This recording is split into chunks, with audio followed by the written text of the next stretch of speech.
하나님 말씀 보겠습니다. 갈라디아서 3장입니다. 갈라디아서 3장 23절에서 28절까지 말씀을 봅니다.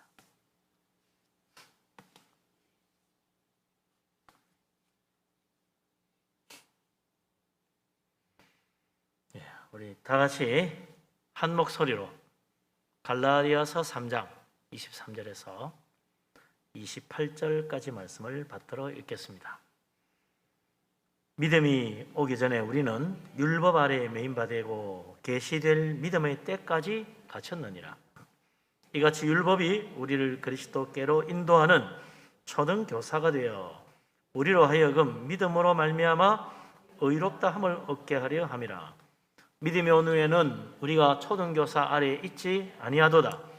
너희가 다 믿음으로 말미암아 그리스도 예수 안에서 하나님의 아들이 되었으니 누구든지 그리스도와 합하기 위해 세례를 받은 자는 그리스도로 옷 입었느니라. 너희는 유대인이나 헬라인이나 종이나 자유인이나 남자나 여자나 다 그리스도 안에서 하나이니라. 아멘.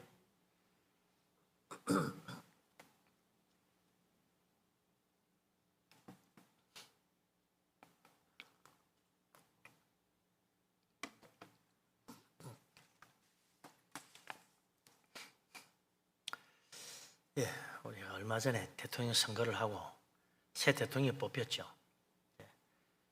그러고 나니까 뭐 여러 가지 새로운 정책들이 막 나와요. 그 중에 이제 제일 우리들이 관심을 가지는 것 중에 하나가 청와대를 옮긴다. 청와대를 옮긴다. 대통령 집무실을 제 청와대에서 나와가지고 광화문으로 갈랬더니 뭐 안 된다 그래서 용산으로 간다. 그래. 지금 용산 시대가 열린다. 그래. 이때까지는 청와대가 항상 우리나라 모든 정치의 중심이었는데 이제는 용산으로 옮겨가게 될 거라는 거죠. 야, 그래도 어떻게 되나? 청와대는 뭐 하지? 청와대는 이제 앞으로 국민들에게 개방돼가 관광 코스가 된다는 거죠. 관광 코스.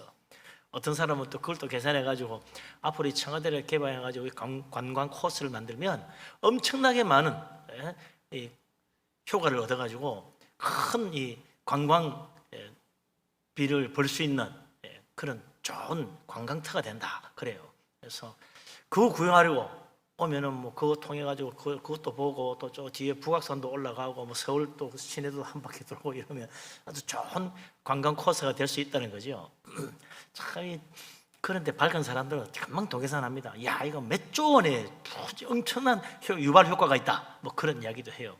그래 되면 좋겠네요, 그죠? 근데 관광이 중요한 게 아니고 진짜 중요한 거는 대통령 집무실이 바뀌었다는 겁니다. 새로 이제부터 저 청와대 시대가 아니고 용산 시대가 열린다. 새 시대가 된다. 뭐 그런 의미도 있겠죠. 대통령이 바뀌면서 또 여러 가지 바뀌는 것들이 많이 생길 것 같아요. 뭐 언제나 대통령이 바뀌면 다 그렇잖아요. 정권이 바뀌니까 이전에 있던 거 다 바뀌어가 또 새로운 게 또 생기고 그러죠. 그러다 보면 그것 때문에 좋아하는 사람도 있고 그것 때문에 또 싫어하는 사람도 있고 그래요. 어쨌든 국민의 대다수가 좋다는 쪽으로 가는 거니까.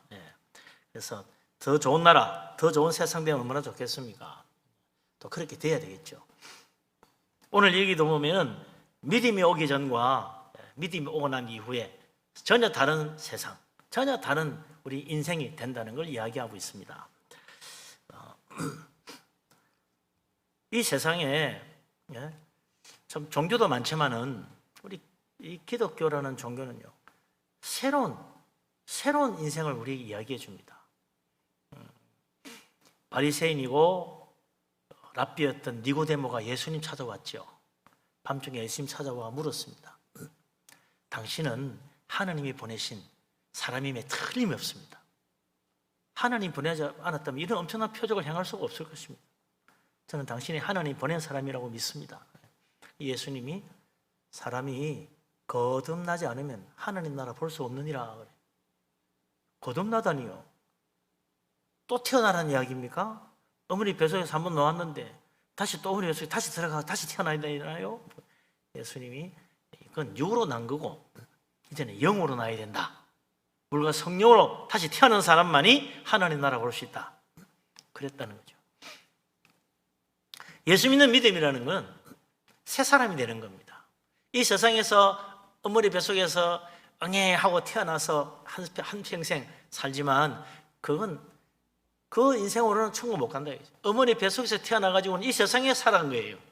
이 세상의 생으로 끝나는 거고, 하나님 나라 가려면 하나님의 성령의 능력으로 다시 태어나야 된다. 이 세상에서 육으로 태어나서 육으로 한 세상 살지만 성령으로 거듭나서 다시 태어난 사람은 하늘나라 저 영원한 천국에서 살게 된다는 것이 예수님이 말씀하신 천국 복음이라는 거죠.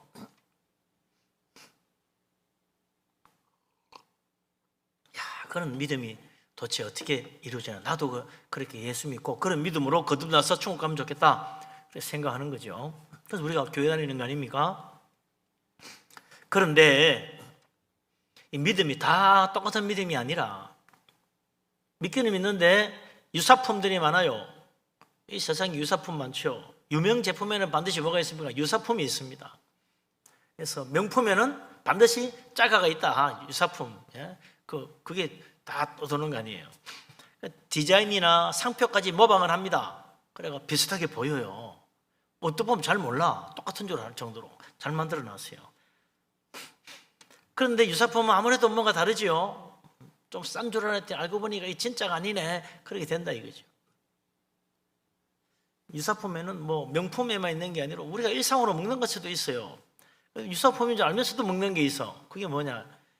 인조고기라는 게 있습니다. 진짜 고기 맛을 낼 수 있게 만들어 놨어요. 먹어보면 쇠고기 맛도 아니고 돼지고기 맛도 아니고 닭고기 맛도 아니고 이상한 고기 막 비슷하긴 한데 고기는 아니야 분명히. 고기만 못 따라갑니다. 비슷하게 흉내낸 거지. 그래도 고기 못 먹는 사람은 그거라도 먹고 기분이나 내는 거죠. 그래서 그런 거 사면 일부러 사 먹는다 알면서. 또 요즘은요 사람의 능력이 뭐 다 참 뛰어나지만은 좀 답답해. 언제든지 좀 일을 할 수 있는 그런 걸 하려고 인공지능이라는 거. 인공지능이 나와가지고 야 어떤 면은 사람보다 더 잘해. 그래가지고 바둑을 이겼잖아요. 사람을 이겼어. 사람이 겨우 한 번 이기고 다시는 못 이겨 지금. 야 얼마나 참 놀라운지 몰라요. 야 이러다가 사람보다 훨씬 뛰어난 인공지능이 나오면 우리 다 그 인공지능의 노예가 되는 거 아니야? 우리 어린애 취급할 거 아닌가? 이런 생각이 들지만 아직은 인간의 능력 중에 한 부분인 우리보다 훨씬 잘하게 할 수는 있지만 우리 인간의 모든 능력을 다 뛰어넘을 수 있는 그런 인공지능은 아직도 만들려면 한참 멀었습니다. 그랬어요. 100년 가도 못 만들지도 모르지. 뭐 누구는 뭐 30년 내로 뭐 된다 뭐 그런 이야기도 하는데 대화에 하는 거죠. 정말 우리 인간의 모든 기능을 할 수 있는 인공지능이 인간의 내만하게 만들어져가 놓을 수 있느냐? 아이고 저는 그거 불가능하다고 생각해요.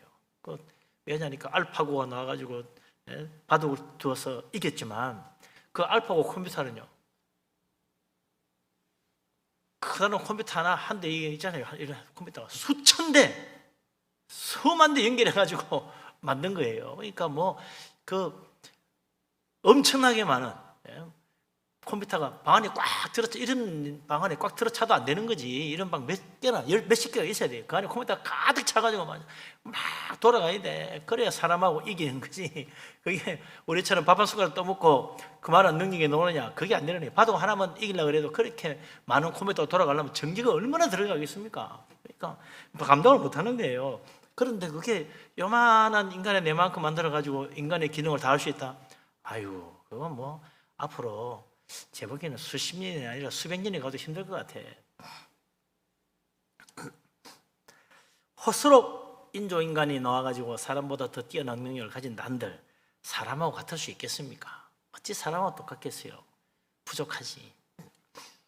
사람하고 비교할 수 없다. 아무리 좋아 보여도 진짜하고는 다른 거죠. 꽃도 그렇잖아요. 뭐 꽃 만들어놨지만 만들어 놓은 게 아니지. 꽃꽂이 내놓은 것인데 우리가 조화가 많이 있는데 진짜 꽃하고는 비교가 안 되죠. 정말 진짜 꽃처럼 예쁘게 만들었다지 뭐 어찌 진짜 꽃처럼 이렇게 부드럽고 아름답게 향기가 날 수 있겠습니까? 모조품은 한계가 있다. 신앙도 그래요. 정말 훌륭한 믿음 같은데 유사품은 한계가 있어요. 잘할 것 같은데 안 돼. 우리 믿음에도 유사품이 있는데 생각보다 종류가 많아요. 제 뭐 대표적인 게 요즘 신천지나 통일교 같은 거, 여호와의 증인 이런 유사품 신앙들이 있습니다. 이단이라고 그러죠. 근데 이런 교회들이요, 보면은 웬만한 교회보다 훨씬 큰 교회로 엄청나게 많이 모이는 것 같아. 예배도 얼마나 멋지게 화려하게 하는지 몰라. 와, 저런 교회 비하니까 우리는 뭐야, 장난이네, 대단하네 싶을 정도로 해요. 아무리 그럴듯하게 보여도 2000년 역사를 이어온 이 정통 기독교 교회하고는 비교할 수가 없다 이거죠.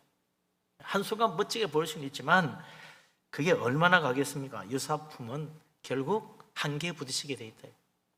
멋져 보여도 결코 같을 수 없는 한계가 있다는 거죠. 그러고 보면 우리가 정통 기독교 교회에 다닌다는 게 얼마나 큰 복인지 모릅니다. 내가 뭐 일찍이 다 알고 교회 다녔나요? 하나님 은혜지. 하나님 은혜로 내가 이 교회에 와서 신앙생활 한다는 게 축복 중에 축복입니다.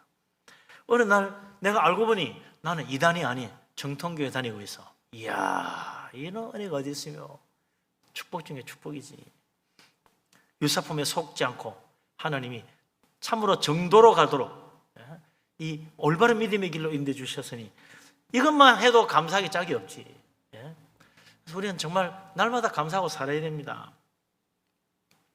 그런 이단, 사이비 종교 안 다니는 것이 천만다행 큰 은혜고 축복인데, 그런데 문제는요, 정통교회 안에도 유사품 신앙이 있다는 겁니다. 아니, 교회 안에 유사품 신앙이라니 그게 무슨 소린가? 예수 믿고 세례받고 교회도 잘 다녀요. 그런데 마음속의 믿음은 정통 기독교 신앙이 아닌 유사품 신앙 가지고 믿음 생활하는 사람이 더러 있는 거예요. 어떤 사람들이냐? 하나님 중심의 신앙이 아니고 사람 중심의 인본주의 신앙을 가진 사람들이 있습니다. 사람 중심이야. 근데 이게 자기도 헷갈리는 거지. 자기도 나는 참 잘 믿고 있다고 생각하는데 이게 정말 올바른 하나님 중심의 신앙이 아닌 거예요. 우리는 항상 하나님 영광 돌립니다. 하나님께 감사를 드려요. 그런데 이런 인본주의 신앙을 가진 사람은요, 하나님께 영광 돌리는 게 마음에 거부감이 와. 왜 하나님께 영광 돌려야 돼? 내가 열심히 했는데? 그런 생각을 합니다. 자꾸 하나님 은혜고 하나님의 섭리고 하나님의 축복이었다 그러면요, 그게 기분 나쁜 거야. 내가 열심히 해가지고 내가 교회 왔는데 뭐 자꾸 하나님 은혜라고 그래. 그것도 거부감이 생겨. 이런 사람은 교회 와서 예배하는 목적이 하나님께 영광 돌리고 하나님 은혜 받는 게 아니에요. 뭐하러 예배하느냐? 좋은 말씀 듣고 우리 성품을 잘 가꾸고 인격 성장을 할 수 있도록, 그래서 훌륭한 사회인이 되기 위해서 교회에 옵니다. 좋은 말씀 듣고 인격 수양한다는 것이. 기도의 목적도 틀려요.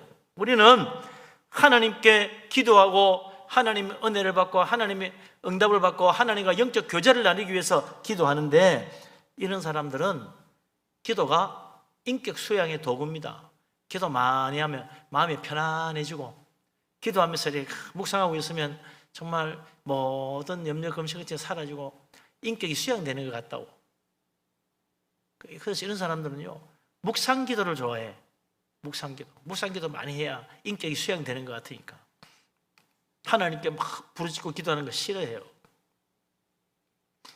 우리 하나님은 부르짖으라, 내가 네가 응답하겠다고 하는데 무슨 응답? 하나님은 전능하시고 다 아시는데 뭐 알아서 주시지. 우리는 그저 기도하면서 내 인격이나 수양하면 된다고. 이 자기 중심적인 인간 중심의 신앙생활을 하는 사람들이죠. 유사품 신앙입니다. 유사품 신앙. 이런 믿음으로는요, 하나님 기쁘시게 하지 못해요. 이런 믿음은 구원받지도 못해요. 올바른 믿음이 아닙니다. 십자가의 축복, 회개, 그런 것도 이런 인본주의 신앙을 가진 사람은요, 받아들이지 않아. 뭐 그렇게 회개할 게 많아. 한 번, 두 번 회개하고 참 반성하면 되지. 그래서 그런 사람들은 회개보다는 반성을 좋아합니다. 반성. 아, 내가 잘못했고 반성했어. 나는 반성이 아니고 회개해야 돼요. 내가 죄인임을 하나님 앞에 고백하고 통회하는 마음을 가져야지. 그 하나님이 우리를 불쌍히 여기시고 은혜를 베풀어 주지요. 내가 죄인임을 고백하고 주님의 십자가에 엎드려야 주님의 십자가의 피로 씻음받고 정말 하나님의 은혜를 받을 수 있는데, 이 인본주의 신앙 가진 사람은 회개는 필요 없는 거예요. 그냥 그래, 나도 내가 죄인임을 인정한다, 나도 허물이 많아, 나 실수했어. 그런 사람 항상 죄는 실수요. 그러니까 반성을 하고 다음부터 안 그렇게 하고 만드는 거죠. 다음부터 조심하면 되는 줄 알아. 죄는 실수가 아닙니다. 우리 마음속에 영혼 깊숙이 뿌리 내려 있는 인간의 본성이라. 그것 때문에 우리가 죄 짓는 건데, 그걸 모르고 내가 한번 실수했으니까 다음에 조심하면 되겠지, 자기 반성하고 앞으로 더 잘하겠다고 다짐하고 결심하면 잘할 걸로 생각하죠. 되나요? 안 됩니다. 반성 가지고 인간이 새롭게 되지 않아요. 회개하고 십자가 피를 씻고 하나님 앞에 새롭게 거듭나야, 성령의 은혜로 새로워져야 우리가 정말 하나님 앞에 바로 설 수 있는 거지. 내가 실수해서 다음엔 잘하겠어 하는 자기 반성 가지고는 결코 새 사람 될 수 없고 하나님을 기쁘시게 할 수 없다 이거죠. 그런데 옛날부터 오래된 유사품 신앙이 하나 있습니다. 아주 오래된, 교회에 널리 퍼져 있는, 상당히 많은 사람이 여기에 속아가지고 그런 신앙에 빠져 있는 게 있어요. 그게 뭐냐? 율법주의 신앙이라는 겁니다. 율법주의 신앙. 율법주의 신앙의 대표자가 누구냐? 신약 성경에 나오는 바리새인들이죠. 예수님이 제일 싫어했던 사람들, 또 예수님을 제일 싫어하는 사람들, 바리새인들이에요. 바리새인들이 생각하는 율법주의가 뭡니까? 사람들은 율법을 잘 지키겠다는 거죠. 얼마나 좋은 이야기입니까? 율법을 잘 지켜서 정말 올바르게 살겠다, 율법을 잘 지켜서 하나님 앞에 어렵다 인정받아야 되겠다, 그러면 하나님이 마침 우리를 구원해 주실 것이다, 율법을 잘 지키면 하나님이 구원해 주신다. 율법주의자들은요, 유대인들은 그렇게 믿었어요.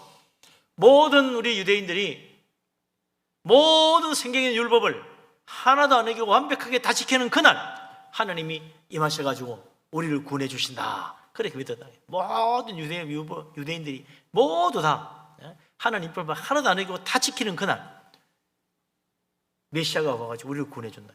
야, 그래서 부지런히 율법 지키려고 그랬어요. 그날이 구원받는 날이니까. 그게 세상 끝날이야. 정말 참 그런 날이 오면 좋겠지만, 아무리 율법을 지킨다 한들 완벽하게 하나도 안 어기고 다 지킬 수 있는 날이 어디에 언제 오겠어요? 율법으로는 하나님 앞에 어렵다 인정받을 수가 없다는 것이 성경의 가르침이죠. 어렵다는 말이 뭡니까? 의롭다 그러면 좀 감이 잘 안 오는 수가 많아. 의롭다고 말하고 번역된 말은 우리가 흔히 아주 쓰는 정의라는 말도 되고요, 정의라는 말도 되고, 공의라는 말도 되고, 그냥 의라는 말도 돼요. 근데 무슨 뜻이냐? 올바르게 사는 것, 그게 의의 길이라. 의로운 삶, 올바르게 산다는 겁니다. 올바르게 사는 것. 사람이 올바로 살려면 어떻게 돼요? 법을 잘 지켜야지, 당연히. 십계명을 따라 사는 게 사람의 도리다. 그렇죠. 십계명을 따라 살아요. 사람의 도리가 되지. 십계명도 안 지키고 부모를 공경하지 않고 살인하고 도둑질하고 간음하고 거짓말하고 남을 탐내고 훔쳐가고 그러면 되냐 이거죠. 우리는 이 계명을 다 지킴으로 사람답게 올바르게 살게 되는 거죠. 하나님 앞에 올바르게 믿음 생활하려면 또 계명을 지켜야 돼.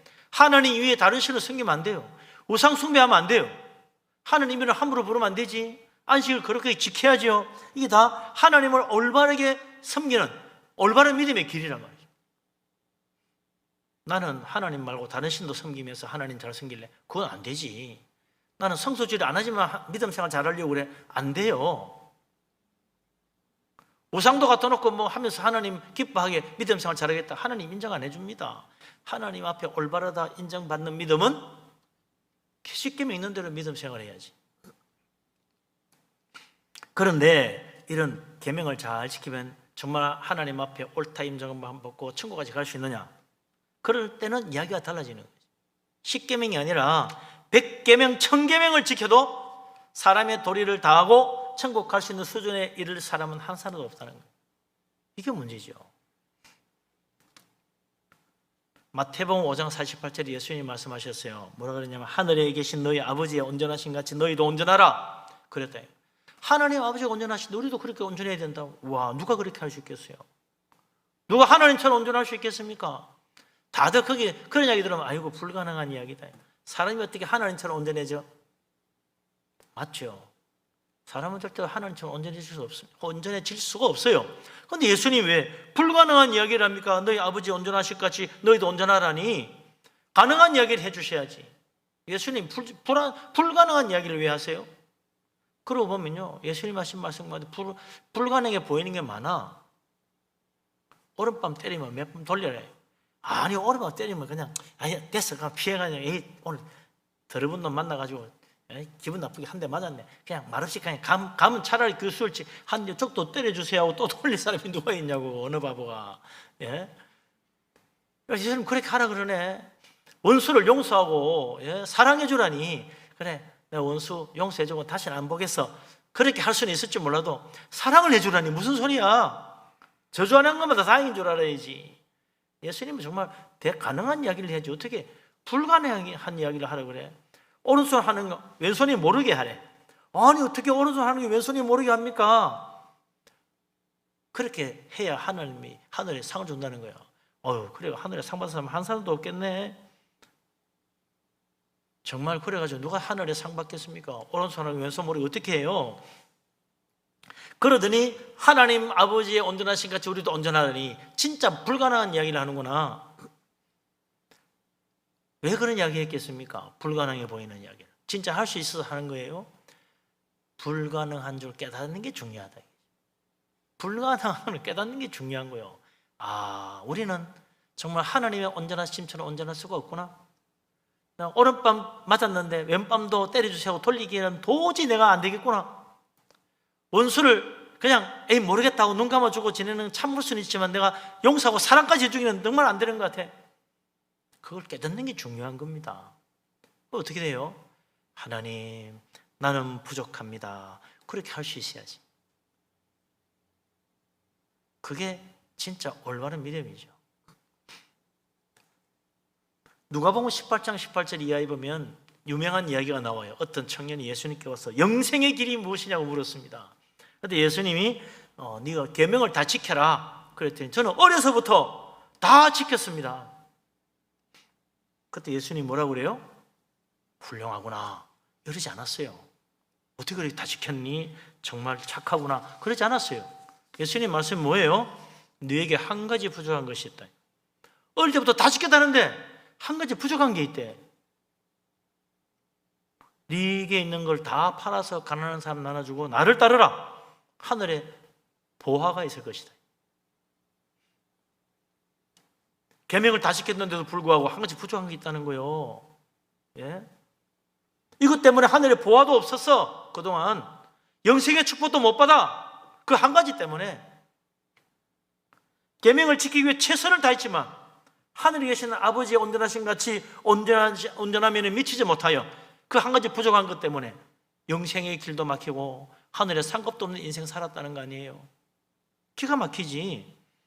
열심히 했는데 그 한 가지에 걸려가 다 헛수고가 됐어요. 이게 율법주의의 문제라.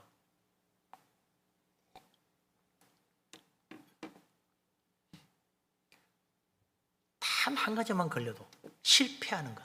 이 율법주의입니다. 자기들 믿음대로 말이죠. 정말 온 유대인이 모든 율법을 다 잘 지키는데 딱 한 사람이 한 가지만 딱 어겨도 안 되는 거잖아. 얼마나 기가 막혀요. 군대 가면 말이죠. 그 PT 체조 하는 게 있어요. PT 체조. 하면 첫 번째는 하나, 두 번 할 때 두 번째고 둘, 세 번 뛰고는 셋, 네 번 뛰고는 넷 이래요. 그러면 좀 다 똑같이 해야 돼요. 그러니까 처음에는 하나 뛰고 하나, 두 번 뛰고 둘, 셋 뛰고 셋까지는 잘하는데 한 넷, 다섯, 여섯 올라가면요. 꼭 중간에 여섯 안 됐는데 여섯 하고 부르는 사람이 있다고. 그 한 사람만 걸리면 처음부터 다시. 와, 환장해요. 하나, 두 번 뛰고 둘, 세 번 뛰고 셋, 4번 뛰고 5번 뛰고 자꾸 많이 하다 보면 점점 더 피곤해지고 더 몽롱해져 가지고 자꾸 틀리는 사람이 나오는 거야. 예?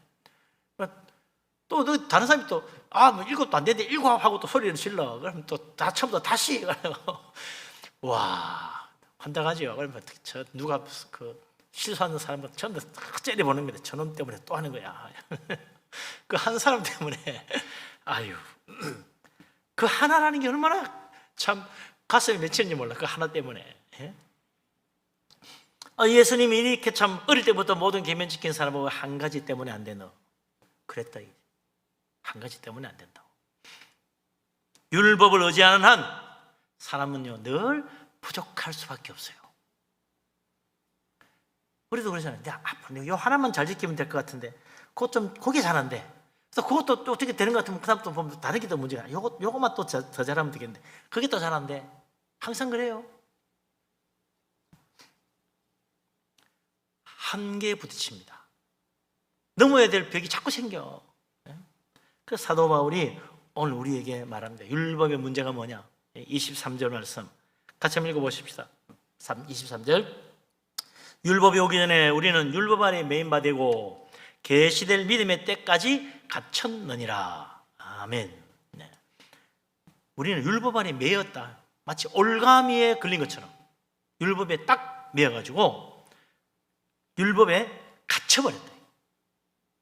함정에 빠진 것처럼 갇혀버렸어. 이리로 봐도 벽이고 저리로 가도 벽이고 뒤로 가도 벽이고 오른쪽 왼쪽 다 벽이야. 어떻게 할 수가 없어. 딱 갇혀버렸어.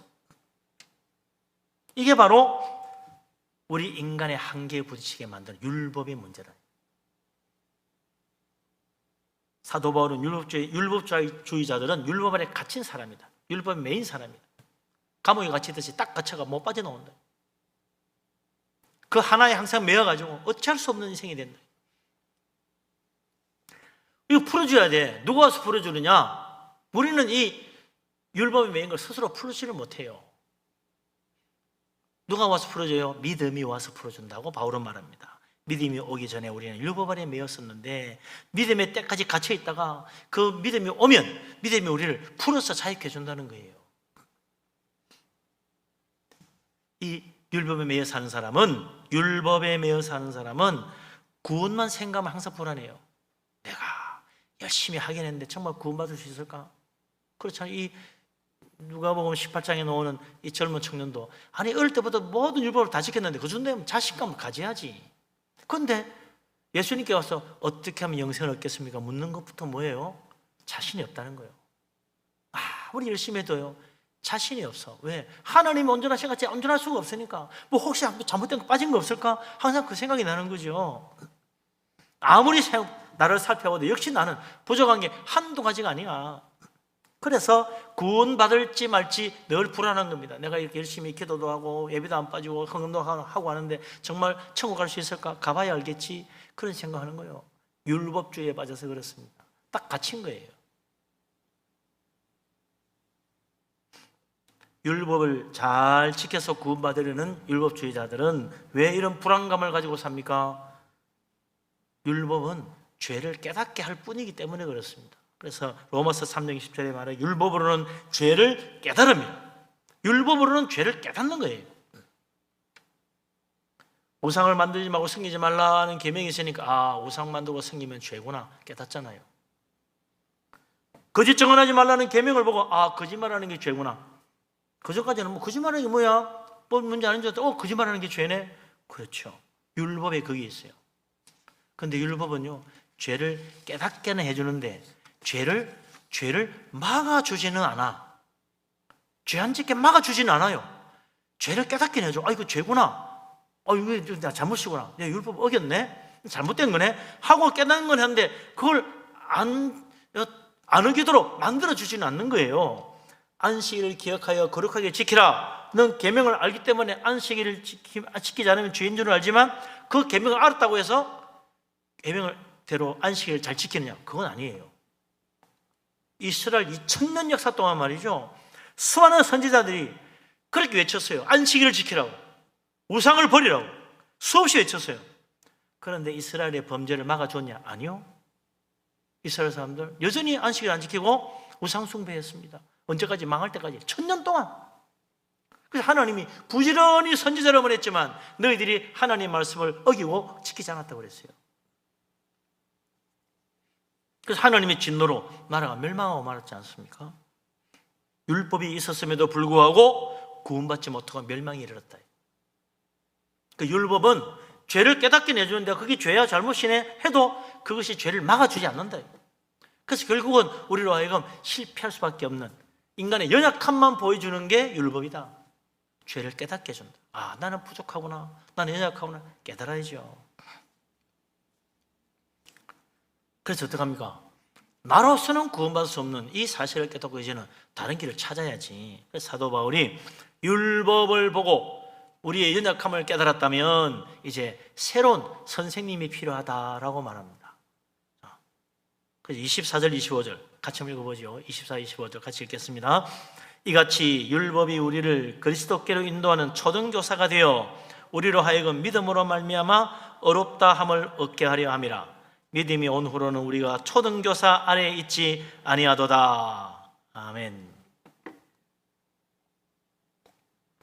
율법은 초등교사라. 정확하게 말하면요, 개인 선생님, 개인교사, 1대1로 개인적으로 해주는. 근데 초등교사야. 그러니까 이분은 뛰어난 교사는 아니에요. 초등교사니까 좀 부족해. 초등 개인교사요. 율법은 자기만 믿고 따르라고 말할 수가 없어. 왜? 자기는 초등이니까. 초보교사야. 그러니까 자기보다 더 뛰어난 분이 있으니까 그분 따라가라고 해준다. 내보다 진짜 뛰어난 선생님 따로 있어, 그분에게 내가 인도해 줄게. 율법은 그렇게 한다는 거예요. 자기가 부족한 초등교사인 줄 알고 진짜 뛰어난 훌륭한 선생님 소개해 주는 것이 율법의 목적이다.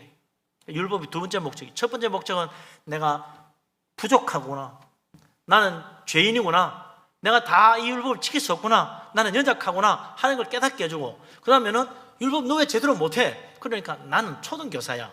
진짜 훌륭하신 분 따로 있어. 그분이 누구냐? 그리스도께로 우리를 인도하는 거예요.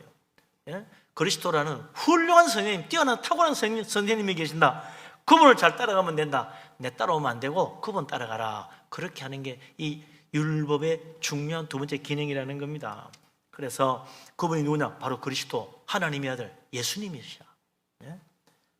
율법으로 온전하게 되지 못한 우리들이 율법이 가르쳐주는, 그 초등교사가 가르쳐주는 탁월하고 뛰어난 선생님 예수 그리스도, 그분 믿고 따라가면 이제 진짜 의에 이르고 구원의 축복을 받고 영생의 하나님 나라 이룰 수 있게 되는 거죠. 그래서 예수님 뭐라고 그래요? 나를 따르라고 그래요. 율법은 나를 따르라고 말 못해. 근데 예수님은 나를 따르라고 처음부터 그래요. 예수님 따라가는 사람도 다 위대한 사도가 되고, 예수님 따라가는 사람은 구원받고, 예수님 따라가는 사람은 영생 얻고, 예수님 따라가는 사람은 하나님 앞에 옳다고 인정받는 의의 자리에까지 이르렀다.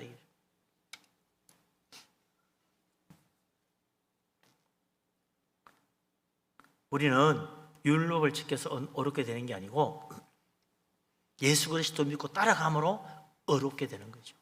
어렵다는 건 다시 말하지만 하나님 앞에 옳다고 인정받는 거예요.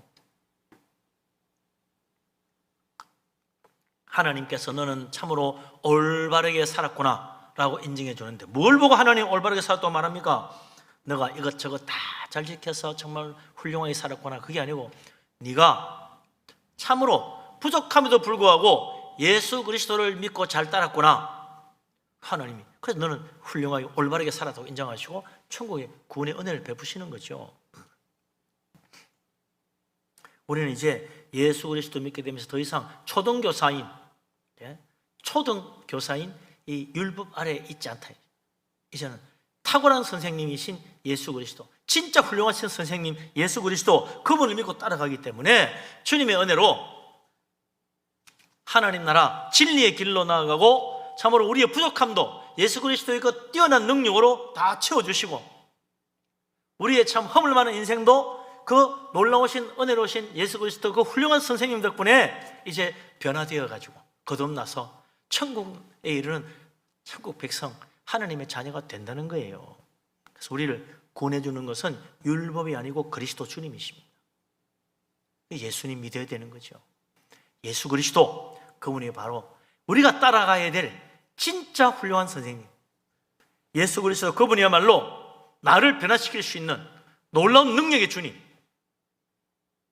우리 하나님이 보내신 우리의 메시아인 줄 알고 예수 그리스도 믿고 그 주님을 내 마음 중심에 모시고 예수 그리스도 잘 따라가서 참으로 하늘나라 영생의 축복의 자리까지 이르는 우리 모두가 될 수 있기를 주의 이름으로 축복합니다. 아멘.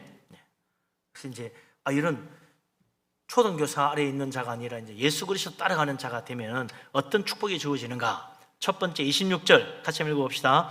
너희가 다 믿음으로 말미암아 그리스도 예수 안에서 하나님의 아들이 되었으니. 할렐루야. 아멘. 예수님 믿으면 하나님 아들이 됩니다. 신분이 달라진다.